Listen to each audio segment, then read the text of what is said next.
to how to make God trust you. So the first lie we were told when we became born again, or the first lie that was programmed into some of us unconsciously when we became born again. And some of you, I need to come and teach you the true meaning of being born again, because it's just a slogan that has no meaning in the mind of many people. So the lie that was programmed into our mind subconsciously was that once we are saved, there will be no more trouble.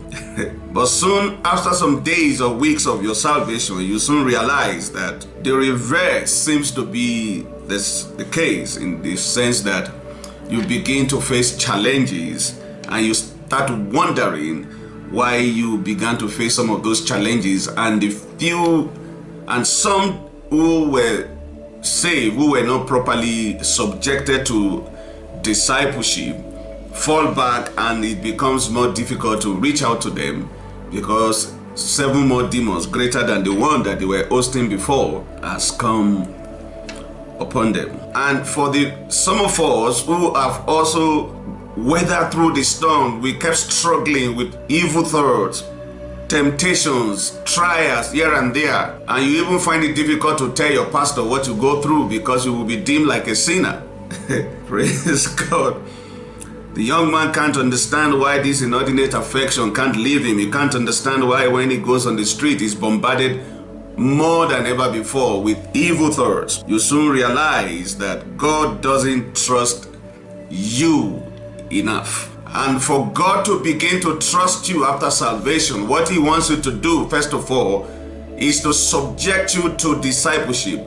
Like I showed us in the book of Galatians chapter 4 from verse 1 to 3, that the Bible says, "And here, even though he be master of all, he differeth nothing from a servant, and is put under tutors and governors until the time appointed of the Father."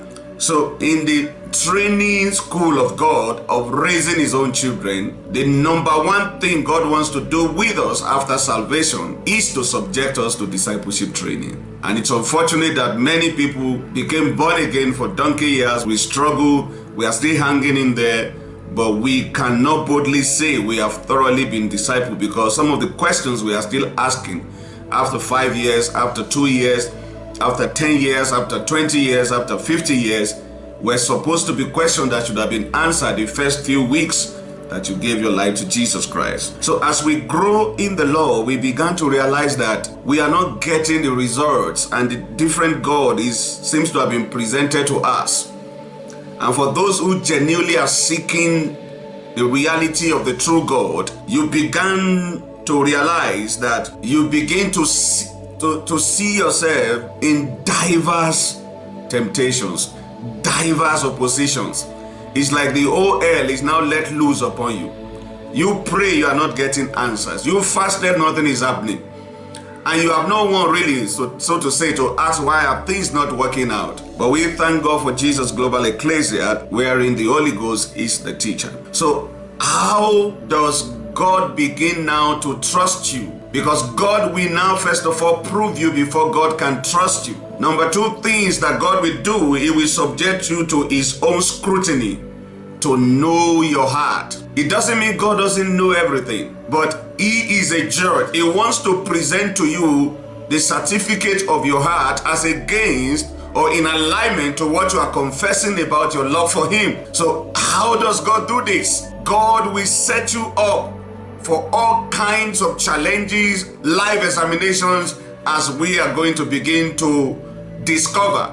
And I know by the grace of God, by the Holy Spirit, this teaching is going to bring you to peace, joy, liberation, and show you the pathway unto dominion in Jesus' name. Psalm 26 verse 2. Examine me, O Lord, and prove me. Try my rein and my heart. So what will God begin to do? God will subject your heart. When we talk about the reign of a man, we are talking about the subconscious mind. God will prove you by trying your reign. And I'm using that word consciously. God will subject your subconscious mind. God will subject your heart into spiritual x-ray by the mechanism that he has put in place based on his knowledge of who man is and all his other creature that he has given willpower. God does not trust any of us But there is a way or ways by which we can now make him to begin to trust us. And I think that's why we are here today. And if we don't finish it today,